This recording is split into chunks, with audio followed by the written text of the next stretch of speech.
bin hier gerade in Taiwan bei Herrn Lin, einem Corridoras-Züchter seit über 10 Jahren. Der hat eine riesengroße Anlage hier. Herr Lin erzählt uns halt mal ein bisschen was über die Zucht und was er so macht und wie er das Ganze vor allem macht. Viel Spaß dabei.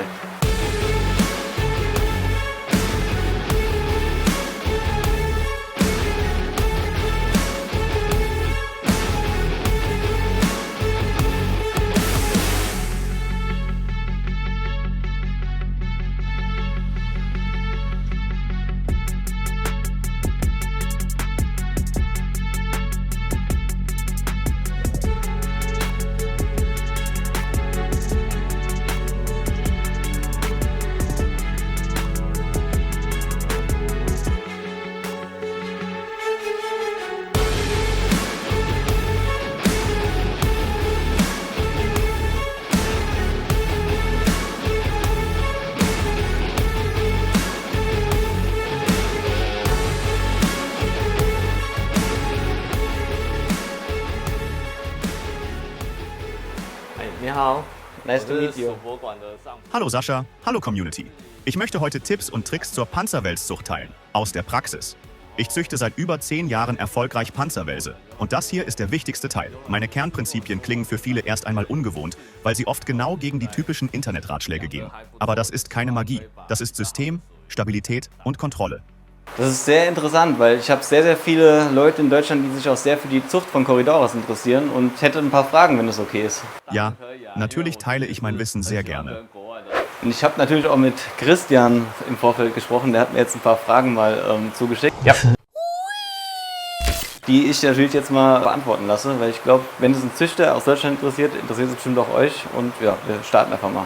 So, was sind denn die bevorzugten Laichplätze von Corridoras? Eher Pflanzen, Scheiben oder Wollmopp oder Sand oder andere Gegenstände? Viele denken, es gäbe den einen Ablageplatz. Sand, Pflanzen, Scheibe oder einen Wollmopp. Die Wahrheit ist, ja, alles. Aber das hängt komplett von der Art ab. Manche kleben die Eier an die Scheibe, andere an Pflanzen oder Wurzeln. Viele Züchter nutzen einen Mopp, weil er Pflanzen imitiert. Und es gibt Arten, die eher in Sandnähe ableichen. Mein Punkt ist simpel.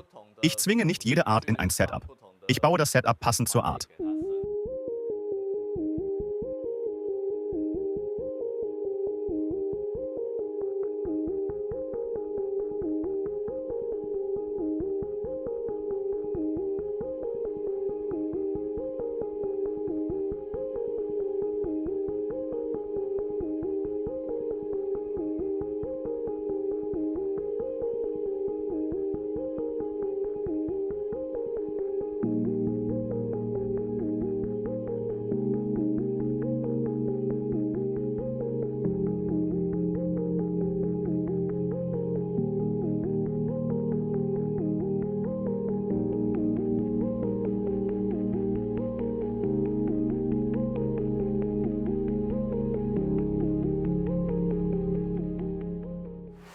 Ja, der Lin ist ja auch auf Social Media aktiv. Er ist unter anderem auf Facebook, Instagram und YouTube.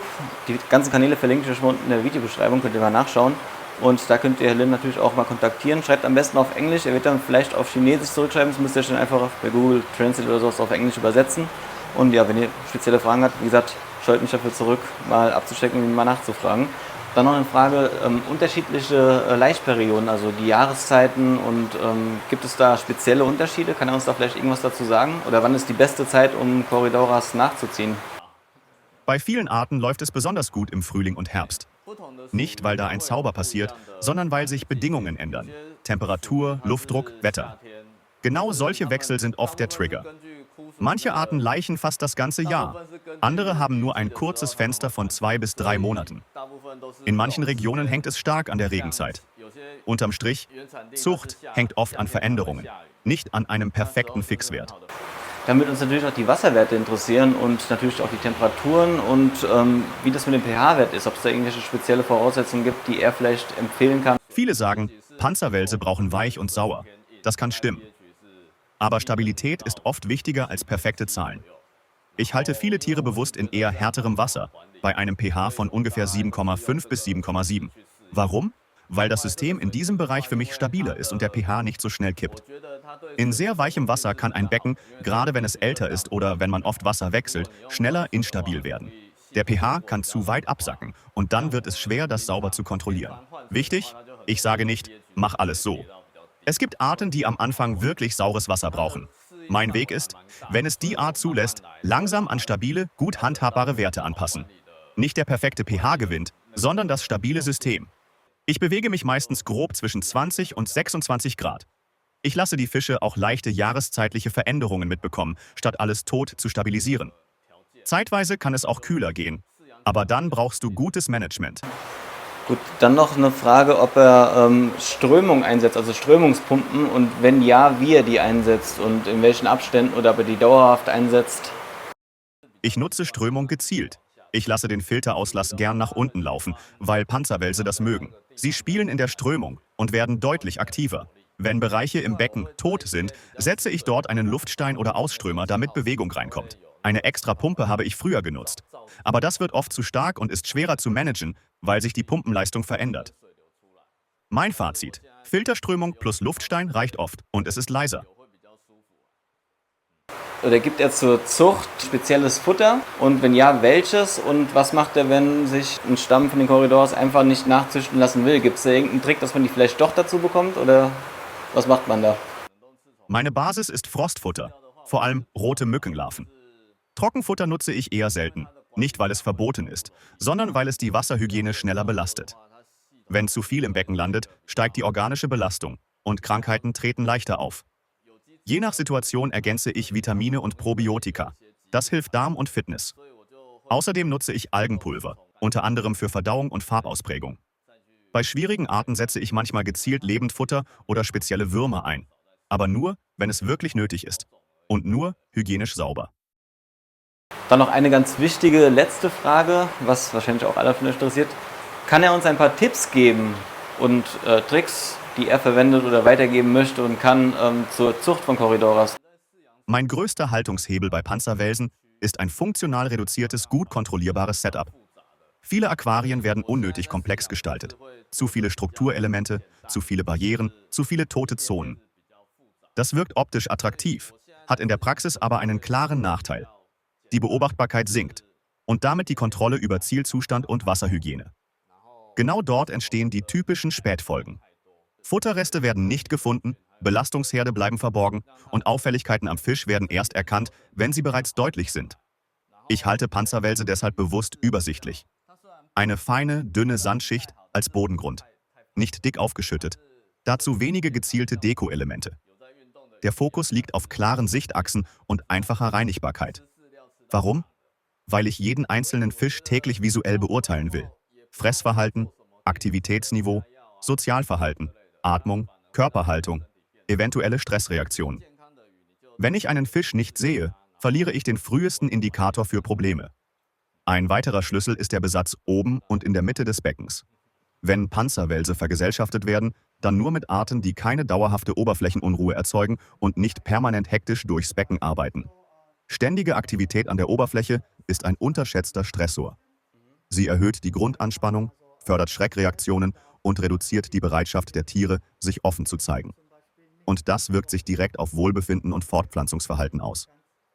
Mein Ansatz ist daher klar: Wenn das Ziel ruhige, stressarme Haltung und ideale Zucht ist, setze ich oben nur wenige, sehr ruhige Arten oder konsequent keine. Und dann kommt ein Punkt, der fachlich oft zu kurz kommt, in der Praxis aber enorm wichtig ist: Gruppengröße. Panzerwälse sind ausgeprägt sozial orientierte Schwarm- bzw. Gruppentiere. In zu kleinen Gruppen zeigen sie deutlich häufiger Scheu, erhöhte Stresssensitivität und weniger natürliches Verhalten. In größeren Gruppen steigt die wahrgenommene Sicherheit. Die Tiere sind entspannter, zeigen mehr Explorations- und Bodenaktivität und insgesamt ein stabileres Verhalten. Unterm Strich lautet mein Prinzip: reduziertes Layout für maximale Beobachtbarkeit, geringe Oberflächenstörung, ausreichend große Gruppen. So bekommst du nicht nur überlebende Tiere, sondern Panzerwälse, die sichtbar stabil, ruhig und verhaltensgerecht unterwegs sind. Ein weiterer ganz entscheidender Faktor in der Panzerwelshaltung und Zucht ist der Wasserwechsel. Und auch hier gilt: weniger Dogma, mehr System. Früher habe ich selbst größere Wasserwechsel gemacht, oft rund 50% pro Woche. Das funktioniert, keine Frage. In meinem heutigen System gehe ich allerdings bewusst anders vor. Ich arbeite überwiegend mit kleineren, dafür regelmäßigen Wasserwechseln. Meistens etwa ein Fünftel des Beckenvolumens, teilweise alle 2 bis 3 Tage. In stabil laufenden Becken reicht dann oft auch ein Wechsel pro Woche völlig aus. Der große Vorteil dabei: die Wasserparameter bleiben konstanter, die Tiere reagieren ruhiger und das gesamte System bleibt besser kontrollierbar. Ein Punkt, den viele unterschätzen, ist die Temperatur des Wechselwassers. Ich bereite mein Wasser häufig einen Tag vorher im selben Raum vor, damit es sich temperaturmäßig anpassen kann. Kleinere Abweichungen sind dabei völlig unkritisch. 3 bis 4 Grad Unterschied können problemlos funktionieren. Wenn ich gezielt Laichreize auslösen möchte, nutze ich Temperaturunterschiede auch bewusst als Reiz. Dann kommt das Wechselwasser leicht wärmer ins Becken. Wichtig ist dabei aber immer: kontrolliert und gezielt, nicht zufällig. Genauso wichtig ist, Wasser nicht zu lange stehen zu lassen.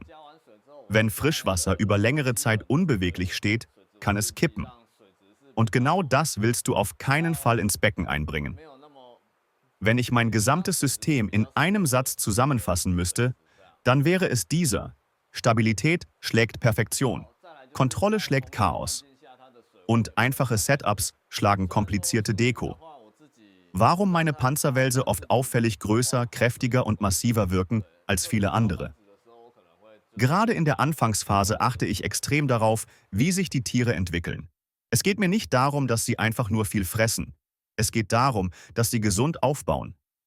Ich arbeite gezielt mit hochwertigem Futter, ergänze Vitamine und Probiotika und unterstütze damit vor allem die Darmgesundheit und das Immunsystem. Das Ziel ist nicht Masse, sondern Substanz. Die Fische sollen körperlich fit sein, gut bemuskelt, ausdauernd, aktiv, kurz gesagt, trainiert, nicht fett. Ein gesunder Darm sorgt dafür, dass Nährstoffe effizient verwertet werden. Und genau das macht langfristig den Unterschied. Gleichmäßiges Wachstum, stabile Kondition und weniger Ausfälle. Genauso wichtig ist mein Umgang mit Medikamenten.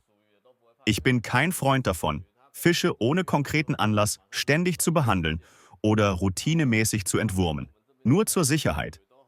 Jede unnötige Medikation bedeutet Stress und belastet den Organismus. Mein Ansatz ist ein anderer. Wenn das Umfeld stimmt, also Wasserqualität, Hygiene, Fütterung und Strömung, dann braucht ein gesunder Fisch in der Regel keine Dauerbehandlung. Ein stabiles System entlastet den Körper und die Energie geht nicht in Abwehr, sondern in Wachstum und Vitalität. Unterm Strich ist es kein einzelner Trick. Es ist die Kombination aus kontrollierter Aufzucht, gezielter Unterstützung statt Überfütterung und dem bewussten Verzicht auf unnötige Eingriffe. Und genau das siehst du am Ende am Fisch. Kräftig gebaut, ruhig im Verhalten und sichtbar gesund. So, jetzt wird noch gefüttert. 然后喷底部，这样就比较不会有虫浮起来的问题。 Und wie oft füttert er am Tag? Oder in der Woche? 他说，喂食的频率呢是一天几次或者是一周。 In der Regel füttere ich einmal am Tag und wenn es kälter ist, alle 2 bis 3 Tage, weil der Stoffwechsel der Tiere dann nicht so aktiv ist, damit sie nicht verfetten. Also wenn es kälter ist, weniger. Genau. So, ja, vielen, vielen Dank auf jeden Fall für die Führung und vielen Dank und bis zum nächsten Mal. Danke. 哎， Bye. 好， Ciao. 感谢感谢，欢迎来台湾，可以来喜欢属鱼的啦，欢迎来我们这边啊，不同鱼种的也欢迎，因为我们也是很喜欢跟其他鱼种的做交流。有些像七彩神仙啊，或是什么，也是很多鱼友他们有混合饲养，只是我们自己可能对其他鱼种没有那么熟。属鱼的话，我很有把握可以把它从很不好的状态去把它救回来，但是其他的鱼，我们也是在跟其他的鱼友去互相学习这样。 Okay.